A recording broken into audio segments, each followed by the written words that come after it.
நான் இங்க வரமொன்று கேட்டு என் மரணம் நெருங்கிடும் போதும் நினைவில்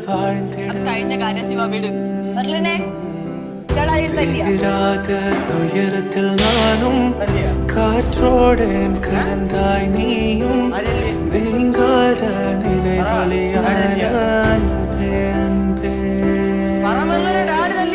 மறுஜன்மம் இருந்தால் கூட உயிரே உன் கரம் பிடித்தன உன் கால் தடம் நான் தொடர்வேன் അമ്മയുള്ളതുകൊണ്ട് ഡാഡി എന്നെ കൊന്നില്ല.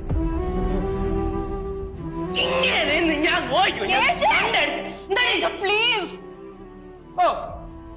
നമ്മൾ എന്തെങ്കിലും ചെയ്യാൻ പോയ മാത്രം പ്ലീസ് പ്ലീസ് പ്ലീസ് ഒന്നും ചെയ്യരുത്. നിന്റെ ഭാര്യ ഒന്നും അല്ല. എന്തെങ്കിലും